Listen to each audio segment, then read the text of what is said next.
Hello, everyone, and welcome back to another episode of Tell Your Story. I'm your host, Todd Nesloni, and each episode I look to bring you a different guest who has encouraged, inspired, or challenged me in one way or another, and invite them on to share some of their story in hopes that it inspires you to tell some of yours.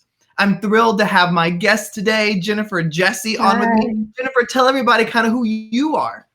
So my name is Jennifer Jessie. I am a tutor and then also a marketer, and I am from Virginia. I am a Hokie, and then I also went to UVA. I went to UVA for law school. So I never say that I'm a Wahoo because I was a Hokie first. I love it. Well, Jennifer, when I start these conversations, I always like to start way back at the beginning when you were a kid. And so when you were a kid, what did you dream you were going to be? And how does that align with what you're doing now? I think around the age of, and I guess like this is not really a teen, I decided to be a lawyer pretty early on. I read Brown versus Board, and my mother is a civil rights activist. And I was like, ironically at the time, I was like, well, I can't march because there's no movement. And so I was like, okay, I can't march. Well, lawyers were there. And then I read Brown versus Board, and I decided I really wanted to be a lawyer. And we did an exercise in class where we did mock trial. And I felt like I was the only one that was like really into it. So that's kind of where I started. And I ended up going to law school, and maybe a year out the recession hit. And I was like, well, I don't even want to do this anyway. Yeah. So, I've got to ask, I've always been intrigued by law school. We see so much of it portrayed in movies and things as one thing. And so, was it everything you kind of were anticipating when you jumped into it? Or were you like, this is something totally different than I thought it was going to be? It's worse than you think it's going to be.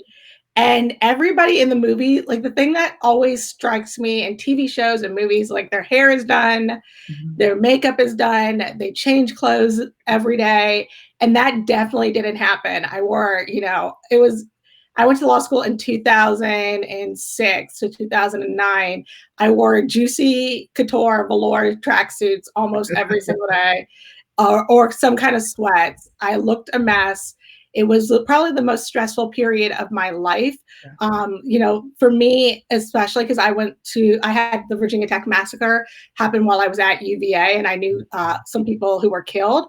It was one of the most stressful things at the time. But I also feel like when people ask me, well, now you're a tutor, do you feel like you had to go to law school?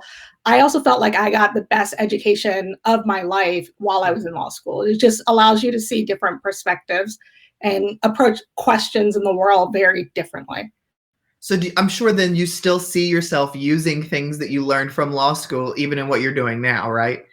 Yeah, even when I teach SAT, the first exercise that we do is actually, one that I did when I was doing mock trials for law school, which is I always ask kids, did you leave your house last night? Did you go to the mall? And they say, and I ask them, how many questions did I just ask? And they'll usually say about 2. And I tell them, as a lawyer, I think of that as 4 different questions. Did you leave your house? Did you leave it last night? Did you go to the mall? Did you go to the mall last night? So those are 4 questions for a lawyer that we have to establish. Mm-hmm. And that's why, as a lawyer, when I watch TV shows, I'm like, you would actually break it down and say, did you leave your house on this date? Did you leave at this time? And that teaches kids to be more concise in their writing and also more concise in their ideas and thoughts for the reading comprehension and writing and things like that. So yeah, you're already giving me a whole different perspective of how I'm going to watch some of the shows. I love crime shows and stuff. But when you said that, how many questions did I ask? I was like, well, that was easy. It was 2. But then as you're talking, I'm like, oh my gosh, she did ask 4. I mean, it can be crazy because you can establish a whole case as a lawyer, but forget to establish that it happened in your county and the whole case gets thrown out. So for lawyers, you want to do bite size. You want to do something like, did you leave your house on this date? Did you get in this car? It was this car with this registration at this time. And so when I watch lawyers go off, like the biggest thing that happens on law shows that I hate is they'll be like, and you killed him, didn't you? You killed him, and you killed him, and you killed him dead. And you're like, no, that's not.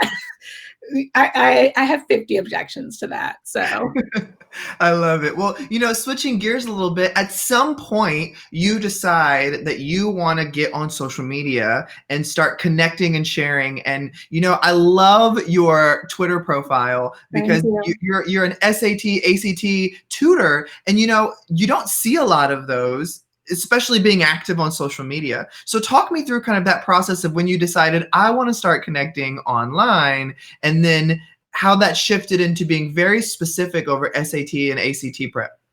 So I decided to go online when I started my own tutoring agency. So I had just left another agency. I've been with an agency most of my tutoring career, about 10 years, because I started tutoring right after law school while I was taking the bar myself, getting licensed. And I decided to go online.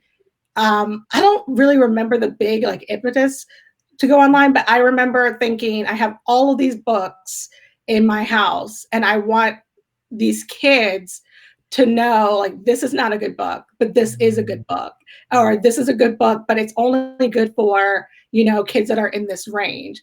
And so when I went online with that intention, and then I kind of kicked a lot of stuff up in the process, and started seeing equity and anti-racism and math and, just ideas that I hadn't been exposed to, or finding out that my conception of the test, which kind of aligned at the time with my experiences, because I started a free tutoring group, and I started to notice that the kids that didn't have money for tutoring, which I had been exposed to most of my career, the kids that didn't have money for tutoring were having very different experiences with the test than the kids that did have money to pay, $100 in the past for tutoring. So I started to realize my perception of the world was off, and I needed to address it, which is why in my profile now you also see the words test optional now, because for me, I realize a lot of the data that we're given about SAT and ACT and how important they are actually come from SAT and ACT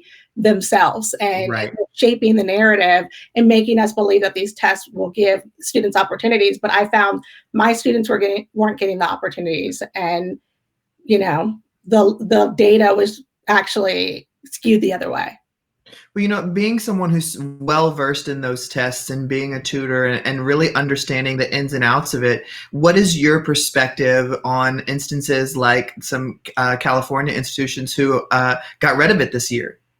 I was actually shocked that California got rid of it, because California had come out with 2 months before the test optional. California came out with a report saying they were not going test optional.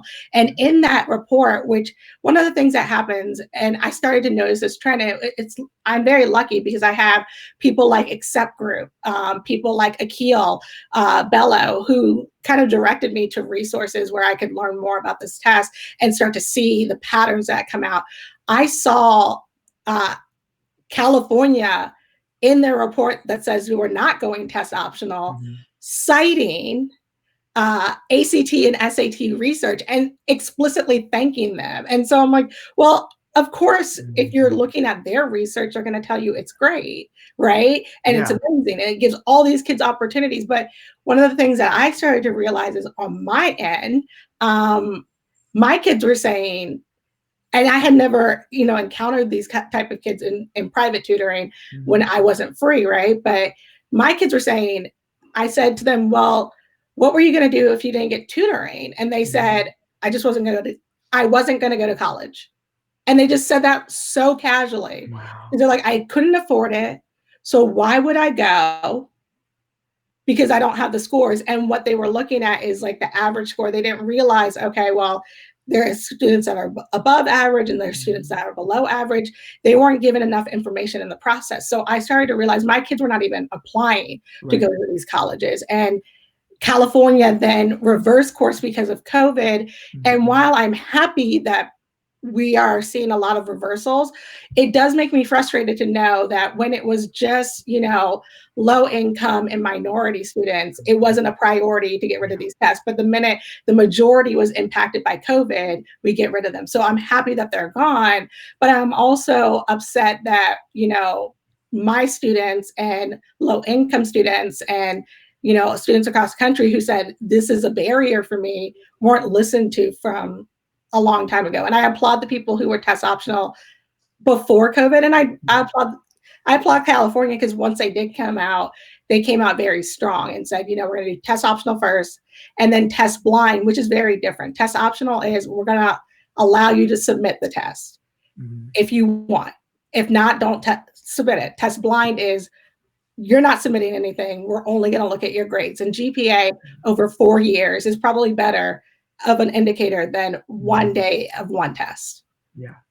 And I think you made a really powerful point there about, this is a good thing that they're doing, but it's frustrating that when it only impacted kids of color or kids from low income, that it wasn't that big of a deal. But the moment it began to impact the majority, they're like, oh, well, we'll relook at this. And you know what, maybe this isn't the best thing to do. And we'll go ahead and cancel it. And that frustration there, I mean, that's a side that I don't think people often talk about because they're just like, oh, look, they canceled it. There's the big deal. But it's like, look at all the conversations that have happened leading up to this where voices were ignored until all of a sudden now it's important to the college or the university. Well, and I think the best part is that you saw all these admissions directors being like, thank God I can finally get this through, because they had been trying to push it for so long, but now that it's tied to the majority, they can do it because admissions officers are not necessarily empowered all the time to make those decisions. They have to go get them approved by someone. And so the people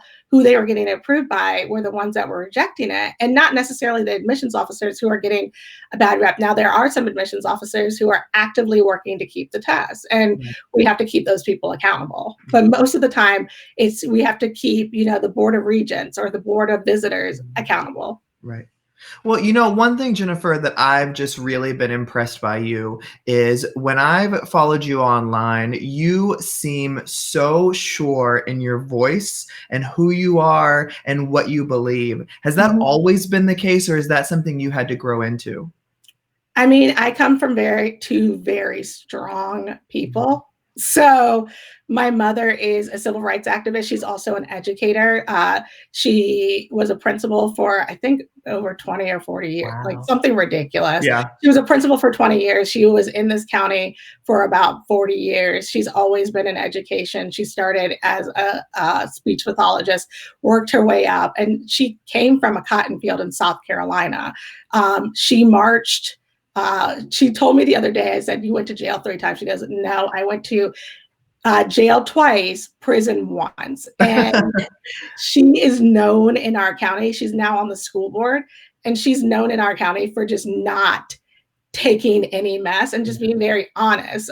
Just being like, it's so great that we have this graduation rate, but everybody in the state has a 99% graduation rate, so I'm not clapping kind of person. Yeah. And my father is also known for, my father gets my mother in trouble because he speaks out at every single school board meeting and never tells her what he's going to say. So, oh, man.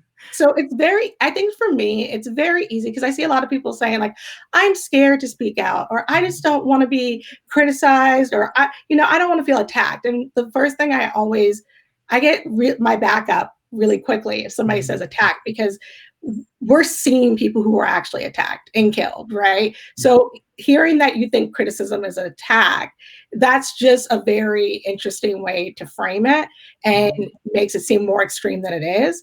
But also, I think for me, you're allowed to get it wrong and just say, you know what, I got that take wrong. Right. I'm very clear because it's easy for me to be on Twitter and say something because when you think about a history of somebody marching, saying a tweet is not that hard. Right.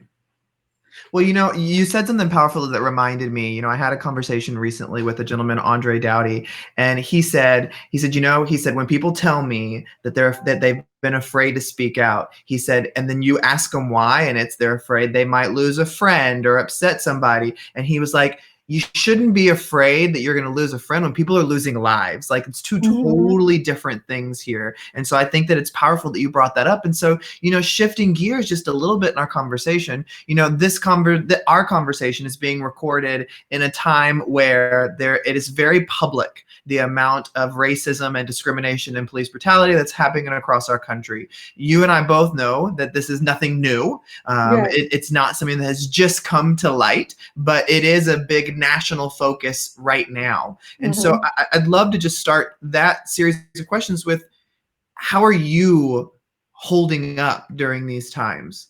Because I know that when I've talked to other friends of mine of color, they've said, it's not new emotions, but with the spotlight being so much brighter, it can feel more overwhelming. So how are you holding up? I mean, I think it's like there's no good way to process this. Right. I think for me, George Floyd was significant. Breonna Taylor for me is even more significant because the idea of a Black woman being killed in her home while she sleeps, like, I was actually talking to a friend the other day, and he said what made me realize that, not made him realize, because we've had these conversations before, but he said, I realized that you're not even safe when you go home. You're not welcome necessarily in school. You're not welcome. When I went to law school, Phi Beta Kappa, 3.9, had almost gotten a Truman Scholarship, was nominated for a Truman Scholarship, had been published. And I was told, oh, you're here on affirmative action, by somebody who, good kid, but probably got in because of legacy. Because when I heard his GPA from undergrad, I was kind of shocked, right? So not necessarily that he wasn't qualified, but for him to question my qualifications and things like that. For me, it's harder with COVID, right? Yeah. I could march if it wasn't for COVID, and I didn't have my parents to worry about. I could express myself more. I could go out. But when you're stuck at home during this time and you realize that your home is not necessarily safe, it's a lot to process. And there's a lot for me of anger and seeing people say, I'm afraid to speak up. And you kind of said earlier, it's because you're going to lose a friend. I feel like a lot of people are afraid to speak up in our community because they're trying to be ed celebrities and they don't want to lose a keynote. Right. They don't want to lose a book deal. They don't want to lose that. And it's like they're starting to pivot their work to Black Lives Matter. And I'm just wondering how you got that expertise. I need to see more stakes in this. And it's not necessarily saying that you should not host a Black Lives Matter webinar, but maybe you should host it in a way where you have somebody who's had years of experience on this, because I'm only a Black Lives Matter expert per se, because I am Black and I know what it's like. I am not necessarily an expert on Black Lives Matter, but I do want to see the mic being passed, not necessarily everybody using their platform. So if you can use this time to retweet or uplift other voices, that can be your contribution. You don't have to get the words right. You can see something that resonates and share that instead. And that is useful as long as it's not performative, as long as it's not like, I found this and this was amazing and things like that. Just share it. A lot of times for me, even as a Black woman, I am not every part of minority. So sometimes I feel compelled to write something when I see something in somebody else's community. Like we saw the Asian community experiencing hate crimes. I always felt compelled to maybe write something, but then I checked myself and said, why not just share this voice undiluted and don't try to put your perspective on it? So as much as possible, I try to share as many people's work. And if I have a comment about it, what I usually do, there we are. I lost you for a second. Sorry, Jennifer. Sorry to interrupt. I lost you for just a second. You said, I thought about writing something when I saw these hate crimes against the Asian community, and then I lost you. Okay, yeah. So I thought about writing something when I saw the hate crimes against the Asian community for COVID. And then I realized I could actually share their work. And what I now do is if I feel compelled to also say something, I will share the tweet once, just undiluted, retweet, and then I'll share it again with my commentary. That way people can just see the message without having to see my thoughts. And then I try to as much as possible, recheck myself and say, do you really need to make a contribution here? Or do you need to just pass the mic? You know, you said so much there that I think was powerful that I hope people really focus in and listen on. But, you know, one thing that really resonated with me when I heard you talking is, you know, I've done a lot of research recently about social media and the algorithms that happen with people Mm-hmm. of color. And it's like, you know, when you follow certain people on social media and you're liking and sharing their stuff, then the algorithms pick up their stuff and amplify theirs. And what you find is Mm-hmm. they're majority white people. And so when you just spend your time finding people of color and sharing their platform and favoriting their comments, you're actually helping them in the algorithm have their voices be out there. And so, you know, somebody brought that up to me of, you know, you don't need to say anything. Just go in and your educators of color that you're following, share their stuff. Just put Yeah. their face out there, let their words be with their face. And that hit me of how powerful that truly can be. So I'm glad you brought that up as well. And I think even one thing I would ask people to do, because I started to notice this as somebody who is of color, and I don't think a lot of people did, Yeah. is just search for something in I don't say GIF because I don't believe in that. GIF. Search a GIF. Uh-huh. And if you look at it, you'll see the first results are usually of white people, right? And as for me, that's okay. Sometimes that works, but a lot of times I'm looking for a Black expression, and it takes me a long time to find that Yeah. because it's not there. So I actually have to type somebody's name in directly to find that individual. Right. And find that person unless I'm typing in Black. Blah, blah, blah. So even in the way that we see it framed in just images, it's a hard time to even find images of color. All of the algorithms tend to favor, a certain group, and that to me, it's not necessarily problematic. It's problematic, but it's not horrible for it to be of whiteness. But it should be easier for me to find my people Right. and the way I want to express myself. I think that's I mean, just taking in your words, there's so much power in what you're saying, and you know you're speaking from your heart. But I think if people truly hear the words that you're saying, I mean, it's hard for them not to resonate with themselves. And so Mm-hmm. I think, you know, one question I've been asking some people lately is, you know, you brought up a lot of great points about Breonna Taylor really resonating with you, and you Mm-hmm. wanting to march, but because of COVID and protecting your parents, you really can't, and all these things. How do you hold on to hope in the midst of that much pain and frustration? I don't think I do. I told my friend that I'm angry and optimistic. I don't. I don't necessarily feel like I have to have hope. I just have to keep moving. One of the things that Anderson Cooper once said is he went down to New Orleans during Hurricane Katrina, and he said, okay, what's the plan if the levees break? And they said, we don't have a plan. Like, we don't have a plan. We just hope it doesn't work, doesn't break. And the thing that he took away from that is hope is not a plan, because obviously the levees broke, right?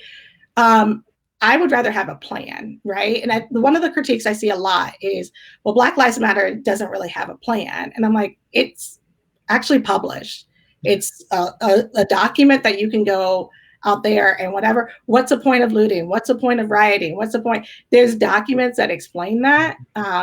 And so I think you can amplify. In the meantime, if you're stuck in a position where you're like, I don't know what to say, find a voice and then retweet it. And then if people engage in conversation, say, actually, that's a really bad take that in. Don't get necessarily defensive and try to understand why that's a bad take. And then try again. Be open to the idea that what you might have to lose to dismantle white supremacy is who you used to be. Yeah. And what you have to gain is equality and equity for a lot of people. So for me, I'm not necessarily hopeful.